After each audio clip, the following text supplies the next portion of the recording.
Chapter 18. Quote, "When the greatest king of France, Louis XIV, died, a magnificent state funeral was held in Notre Dame Cathedral in Paris. The Bishop of Paris mounted the pulpit to preach the eulogy and uttered only 4 words. He said, 'Only God is great.' And then he sat down." That comes from Quote magazine. Now the title of this chapter is Share It, Leaving a Legacy That Outlives You. I was raised in a home with deep spiritual values, so I was trained from my youth that material things are transitory at best. Still, an experience I had when I was 19 years old made an indelible impression on my young mind. I was working one summer as the driver of a sightseeing tour bus in a city called Banff in the Canadian Rockies. I was assigned to drive a small group of foreign tourists for a 10-day tour through the most beautiful part of the mountains from Banff to Lake Louise and on to Jasper. The weather was superb, and the scenery was magnificent. The leader of the tour was an elderly gentleman from the Philippines, accompanied by his wife and an entourage of about a dozen family members, friends, and business associates. It was a very interesting group. As the tour progressed, I learned that this man was an extremely wealthy business person, a Mr. Lopez, with interests that included television stations, radio stations, a newspaper, and a large utility company in the Philippines. He was also well connected. His brother was the vice president of the Philippines. I have no idea of the total value of his assets, but it had to be in the hundreds of millions. By today's standards, well over $1 billion. He was a billionaire.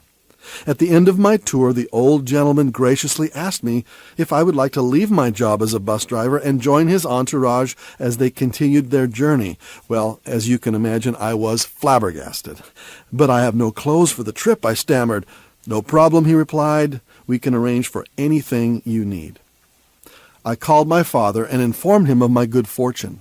The very next day, I was part of a billionaire's entourage, with a new set of clothing on my back and extra spending money in my pocket.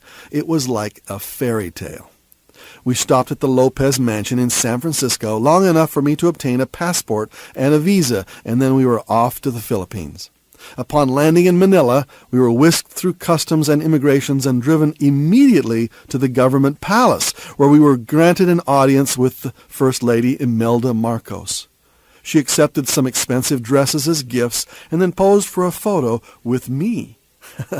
The next day, the photo appeared in the Lopez-controlled newspaper. A gangling 19-year-old Canadian boy presents gifts to the First Lady of the Philippines. Well, I moved right into the family mansion and began to enjoy all the benefits of a life of luxury: maids, cooks, chauffeurs. After a few days, I was sent on tour of the Lopez mansions in various parts of the country, from Davao in the south to Baguio in the north. I saw the mansions, the cars, the accumulated assets firsthand. It was impressive. After several weeks, the entourage wanted to continue its world travels, and I went along to Tokyo for another week of sightseeing carte blanche. Having been raised in a small southern Alberta town of only 2,000 people, the experience was almost overwhelming. The group was preparing to head for Europe when I informed my generous host that I had a previous commitment. I wanted to serve a 2-year mission for my church, and I needed to return home to prepare. He handed me 3 crisp $100 bills, and in 1967 this was a tidy sum, and sent me home. But not without arranging for me to stop in Honolulu for 3 glorious days at the Royal Hawaiian on Waikiki Beach. I received my mission call a few weeks later to Tahiti. Boy, that was a tough assignment. And I spent the next 2 years in French Polynesia. A few years after my return, I was in San Francisco on business and dropped by the Lopez mansion to inquire about the family. The elderly Mr. Lopez, I was informed, had passed away, and his family had suffered a reversal of fortune. What they told me I shall never forget. Supposedly, when Marcos declared martial law in the Philippines in 1972, he seized more than mere power.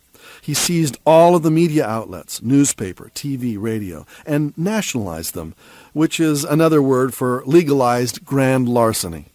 In doing so, he kidnapped the president of one of the television stations, who happened to be the son of my benefactor, Mr. Lopez. Mr. Lopez received a phone call shortly thereafter in America and was given a choice: relinquish his rights to all of his Philippine holdings, or his son would be killed. I doubt the old man took more than a moment to make his decision. The son was released. The assets were transferred. What would you do? Choose now. Everything you own to spare the life of one of your children. Puts things in perspective, doesn't it? You'll probably never have to make such a drastic choice. Just make sure that you don't spend so much time accumulating assets and income streams that you neglect the most important relationships in your life. Be wise. At the beginning of our discussion, I challenge you to look at each dollar you spend through a microscope, to nurture each penny carefully. Now, as I close our discussion, I challenge you to look at money through the telescope of time, to realize how money can multiply with compound interest into enormous sums with the power to do much good for the world.